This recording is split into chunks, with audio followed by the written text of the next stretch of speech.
Donald Trump అధికారంలోకి వచ్చాక ఎన్నో మార్పులు చేర్పులు అయితే జరుగుతున్నాయి. మరి ఈ నేపథ్యంలోనే అమెరికాలోని యూనివర్సిటీలు కూడా దివాలా తీసే పరిస్థితి ఏర్పడిందని చెప్పొచ్చు. మరి దీని గురించి డిస్కస్ చేయడానికి మనతో పాటు డాక్టర్ దుర్గా వడ్లమాన్ గారు ఇప్పుడు మనతో ఉన్నారు. నమస్తే మేడం.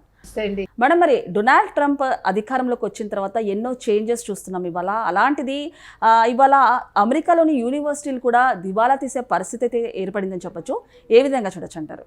ట్రంప్ రావాలని చాలామంది కోరుకున్నారు, కానీ వచ్చాక అయ్యో ఎందుకు ట్రంప్ని రప్పించామని బాధపడుతున్నారు. ఇప్పుడు ట్యాక్సులు వివిధ దేశాలకి వేయటం వేరు, చదువు విషయంలో రెస్ట్రిక్షన్స్ పెట్టడం వేరు. చదువు అనేది ఎవరికి ఎక్కడ నచ్చితే అక్కడ చదువుతారు. మీకు మెరిట్ ఉంటే డెఫినెట్గా మీకు సీట్ వస్తుంది, మీరు చదువుకుంటారు. ముఖ్యంగా మీకు చైనా కావచ్చు, లేకపోతే ఇండియా కావచ్చు, ఇక్కడి నుంచి ఎక్కువ మంది విద్యార్థులు వెళ్తూ ఉంటారు. సో మనం కట్టే ఫీజులు కూడా చాలా ఎక్కువ ఉంటాయి, ఎస్పెషల్లీ ట్యూషన్ ఫీజు ఇలాంటివి వీళ్ళు చాలా ఎక్కువ కడతారు కంపారిటివ్గా. అక్కడ అమెరికన్ విద్యార్థుల కంటే కూడా బయట దేశాల నుంచి వచ్చేవాళ్ళు. సో ఏమవుతుందంటే ఇప్పుడు ఈ వీళ్ళ మీద రెస్ట్రిక్షన్ ఎప్పుడైతే పెడుతున్నారో, ఇప్పుడు హార్వర్డ్ యూనివర్సిటీలో ఎవరికి కూడా ఎంట్రీ లేకుండా చేస్తున్నారు బయట విద్యార్థులు. అదొక రూల్ తీసుకొచ్చారు.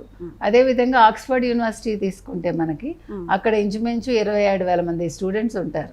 అంటే మొత్తం అన్ని దేశాల నుంచి వచ్చేవాళ్ళు, ముఖ్యంగా భారతదేశం నుంచి. ఇప్పుడు వాళ్ళందరినీ కూడా వేరే యూరప్కి వేరే చోట్లకి పంపించేస్తున్నారు, అక్కడ సీట్ ఇవ్వకుండా. దానివల్ల ఏమవుతుంది, మీకు ఆర్థికంగా యూనివర్సిటీస్ అన్నీ కూడా దెబ్బతింటున్నాయి. ఇప్పుడు మీకు ఫీజులు వస్తేనే కదండి యూనివర్సిటీస్ రన్ అవుతాయి.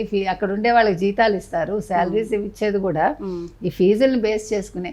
కొంత గ్రాంట్ ప్రభుత్వం ఇచ్చినప్పటికీ పూర్తిగా ఒక గ్రాంట్ మీద నడవదు కదా ఎక్కడా కూడా.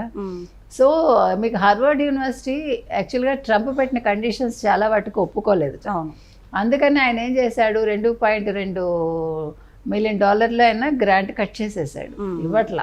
ఇవ్వకపోయినా కూడా వాళ్ళు నడుపుతున్నారు. కానీ విదేశీ విద్యార్థులు రాకపోతే ఎట్లా? ఇప్పుడు వీళ్ళందరూ యూరప్కి వెళ్ళిపోతున్నారు. దీనివల్ల ఏమవుతుంది, మీకు ముఖ్యంగా కొన్ని చదువులు అంటే ఏఐ కావచ్చు, లేకపోతే బయోటెక్నాలజీ కావచ్చు, ఇట్లా 2-3 కోర్సులు విద్యార్థులు లేరు, సరైన విద్యార్థులు, మెరిట్ స్టూడెంట్స్ లేరు. దానివల్ల మీకు ఏమవుతుంది, అది వాళ్ళ దేశం మీదే ఆ ప్రభావం చూపిస్తుంది. అంటే రీసెర్చ్ ఎప్పుడైతే కుంటుపడుతుందో దాని ప్రభావం వల్ల చాలా నష్టాలు జరుగుతాయి కదా. అండ్ ఇంకొకటి మేడం, ఏకంగా ఇమిగ్రేటివ్ ఏజెంట్స్ మీద ఇలాంటి టార్గెట్ చేసి చేయడము. అండ్ ఇంకొకటి యూనివర్సిటీ క్లాసెస్ అటెండ్ అవ్వకపోతే డైరెక్ట్గా వీసాలు క్యాన్సిల్ చేస్తామండి. అంటే యూనివర్సిటీ మనకు కుదరకపోకో ఒకసారి వెళ్తాము, అటెండ్ అవ్వము క్లాసెస్కి. అలాంటిది క్లాసెస్ అటెండ్ అవ్వకపోయినా కూడా వీసా క్యాన్సిల్ చేయడం అనేది ఏ విధంగా చూడొచ్చు ట్రంప్ పరిపాలనని? అంటే ట్రంప్ ఎందుకు ఇట్లా ఆలోచిస్తున్నారు ఇంత మీన్గా? ఇప్పుడు మన అమెరికా ఫస్ట్ అనే నినాదం తీసుకోవటం తప్పులేదు, కానీ దానికోసం ఆయన తీసుకునే కొన్ని నిర్ణయాలు అభాస్పాలు అవుతున్నాయి చెప్పాలంటే. అంటే ఇంకో రకంగా అమెరికాకు కూడా నష్టం చేకూరుస్తున్నాయి. మీరు అన్నట్టుగా మీరు ఒక క్లాస్కి వెళ్ళకపోతే మీకు వీసా కట్ చేస్తామంటే చిన్నపిల్లల్ని బెదిరించినట్టు ఉంది. నువ్వు అన్నం తింటావా బూచాడికి ఇచ్చేస్తావని అమ్మంటుంది చూడండి. అట్లా ఉంది ఇదేదో.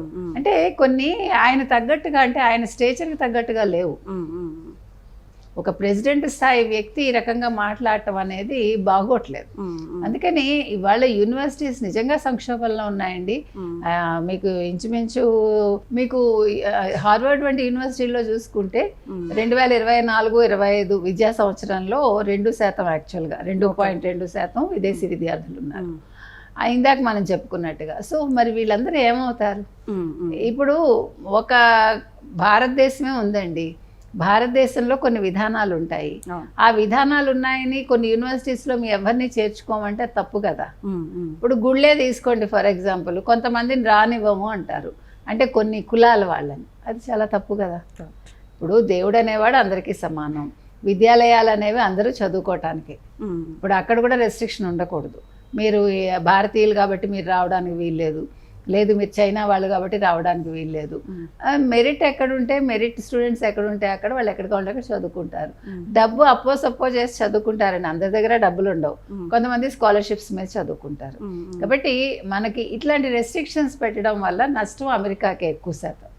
అంటే వీళ్ళు యూరప్కి వెళ్ళిపోయారు అనుకోండి, ఇప్పుడు మీరు ఇవ్వకపోతే ఇంకో చోటుకి వెళ్తారు, ఏ కెనడాకో వెళ్తారు, ఆస్ట్రేలియాకి వెళ్తారు, లేదు యూరప్ కంట్రీస్కి వెళ్ళిపోతారు. అమెరికా అల్టిమేట్గా అంటే మీకు ఏది కూడా ఇమీడియట్ ప్రభావం ఎక్కడా కనిపించదు. ఇప్పుడు ఒక నష్టం కానీ ఒక లాభం కానీ మనకి తెలియాలంటే లాంగ్ రన్లో తెలుస్తుంది. మేబీ ఇది మీకు వెంటనే ప్రభావం చూపించకపోయినా నెక్స్ట్ టర్మ్ వచ్చేసరికి, అంటే ట్రంప్ నెక్స్ట్ టర్మ్ వచ్చేసరికి అప్పటికి ఇవన్నీ కూడా యూనివర్సిటీస్ అన్ని మూతపడే స్థితికి వెళ్తాయేమో. కాబట్టి ఇది మంచి విధానం కాదండి.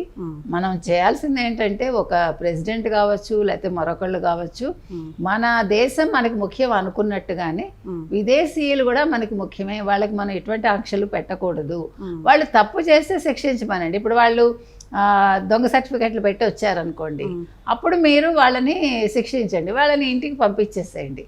లేదు మార్కులు లేకుండా దొంగ సర్టిఫికెట్లు పెట్టినా, లేకపోతే వాళ్ళు వచ్చిన విధానం తప్పుగా ఉన్నా, లేదు వాళ్ళు అక్కడ ఏమైనా తప్పుడు పనులు చేస్తున్నా. మొన్న ఒక మహిళ భారతీయురాలు ₹1,00,000 విలువ చేసే వస్తువులు దొంగిలించారు. ఆవిడ ఏమంటోంది, బయటికి వెళ్ళిపోయాక నేను డబ్బు కడతానని. అది తప్పు కదా. ఎందుకు మనకి ఇప్పుడు నీ దగ్గర డబ్బులు ఉండి కూడా నువ్వు ఎట్లా దొంగ ఎందుకని? ఇక్కడ ఒక చిన్న విషయం మనకు అర్థం కాదండి.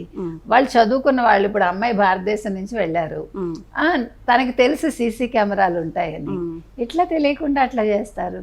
ఇప్పుడు దానివల్ల మీకు నష్టమే వ్యక్తిగతంగా, భారతదేశం పరువు కూడా పోతుందిగా. అవి ఆలోచించమంటున్నా. అలాగే నేను అనేది, ఇప్పుడు తప్పు చేశారు మీరు అలాంటి వాళ్ళని శిక్షిస్తారు, తప్పు చేసిన స్టూడెంట్స్ని శిక్షించండి. అంతేగాని అందరినీ మీరు చదువుకోవటానికి వీలు లేదంటే అది తప్పు కదండి. అండ్ ఇంకొకటి మేడం, ఈ ట్యాక్స్ కి సంబంధించి సినీ ఇండస్ట్రీ మీద కూడా ఒక వేటు పడినట్టు తెలుస్తుంది. అంటే ఇతర దేశాలలో షూట్ చేసి యుఎస్లో కనుక విడుదల చేస్తే 100% ట్యాక్స్ అంటూ, అండ్ అలాగే యుఎస్ నుంచి భారత్కి ఒకవేళ ₹1,00,000 పంపిస్తే 5,000 వరకు ట్యాక్స్ పడుతుంది. కాకపోతే దాన్ని తగ్గించారు కూడా. ఏంటంటే ఇండియానే భారత్ని టోటల్గా టార్గెట్ చేస్తూ ట్రంప్ ఇలాంటి డెసిషన్స్ తీసుకుంటున్నారా? అసలు ఏ విధంగా చూడొచ్చు అంటారు? అంటే భారతదేశం అనే కాదు, చైనా మీద కూడా ఆంక్షలు పెడుతున్నారు ఆయన. ఇప్పుడు మన ఆర్థికంగా మనం చూసుకుంటే మొత్తం ప్రపంచంలో 4వ స్థానానికి వచ్చేసాం. విదిన్ నో టైం 2nd ప్లేస్కి వస్తామని తెలుస్తోంది. అంటే ఏదో ఒక రోజు భారతదేశం అనేది అమెరికాకి ఆర్థికంగా కూడా వీళ్ళు నెంబర్ 1కి వెళ్ళిపోయే స్థానం అంటే ఛాన్సెస్ ఉన్నాయి. అందుకని ఇప్పటి నుంచి కంట్రోల్ చేస్తున్నారా? ఏది ఏమైనా తప్పండి. ఇప్పుడు ఎదిగేవాడు ఎలాగైనా ఎదుగుతాడు. మీరు నొక్కిపెట్టి ఉంచే కొద్దీ ఇంకా బాగా లేస్తాడు. కాబట్టి తెలివితేటలు ఉండే పిల్లలు ఎక్కడైనా చదువుకుంటారు. తప్పు చేసిన పిల్లల్ని శిక్షించండి, కానీ అందరినీ కూడా ఒకే ఘాటిని కట్టడం మంచిది కాదు. మీరు చదువుకోవటానికి వీల్లేదు మా దేశంలో అంటాం కూడా తప్పు. మనం ఫైనల్గా చూసుకుంటే ట్రంప్ తన దేశం మీదనే కాదు ఇతర దేశాలను కూడా, అంటే మొన్న ఇండియా పాకిస్తాన్ వార్లో కూడా తనే సీజ్ ఫైర్ చేశానంటూ, తన వల్లనే యుద్ధం ఆగిందంటూ చెప్పారు. అండ్ అలాగే ఇజ్రాయెల్ అండ్ ఇరాన్ యుద్ధంలో కూడా ఆయన తలదూరుస్తున్నారు. అంటే ఒక వాణిజ్యపరంగా బిజినెస్ ప్లాన్స్కి సంబంధించి ఆయన ఒక లాభం పొందాలంటూ కూడా వేరే దేశాల మీద టార్గెట్ చేస్తున్నారంటారా? ఒక స్ట్రాటజీతో వెళ్తున్నాడు ఆయన. అంటే నేను పెద్దన్నని, జాతీయ అహంకారం అంటారు కదా. సో అమెరికా అన్నింటిలో ఇదివరకు, అంటే అమెరికా ఒకప్పుడు చాలా బాగుండేది. ఇప్పుడు అమెరికా అంతా ఆ కళలన్నీ కూడా చెరిగిపోయాయి చెప్పాలంటే. ఇప్పుడు ఆ పిచ్చి కూడా తగ్గింది. ఎందుకంటే ఇప్పుడు మనం భారతదేశమే అంతకు మించి ఉంది. డబ్బు ఉంటే భారతదేశాన్ని మించింది లేదు. కాబట్టి అంటే చదువుకోవడానికి వెళ్ళటం వేరు, కొన్ని చాలా బాగుంటాయి అమెరికాలో సిస్టమ్స్, ఎస్పెషల్లీ సిస్టమ్స్ కోసం మనం వెళ్ళాలి, కానీ నేర్చుకుని ఇక్కడ దాన్ని ఇంప్లిమెంట్ చేయగలగాలి. ఇప్పుడు భారతదేశం నుంచి వెళ్ళి అక్కడ బ్రహ్మాండంగా ఉంది, అక్కడ సిస్టమ్స్ బాగున్నాయి, అక్కడ చదువు బాగుంది అంటే మీరు తిరిగి వచ్చి దాన్ని ఇక్కడ ఇంప్లిమెంట్ చేసి మీరు నేర్పించగలిగితే అప్పుడు భారతదేశం కూడా ఇంకో అమెరికా అవుతుంది. Okay madam, thank you.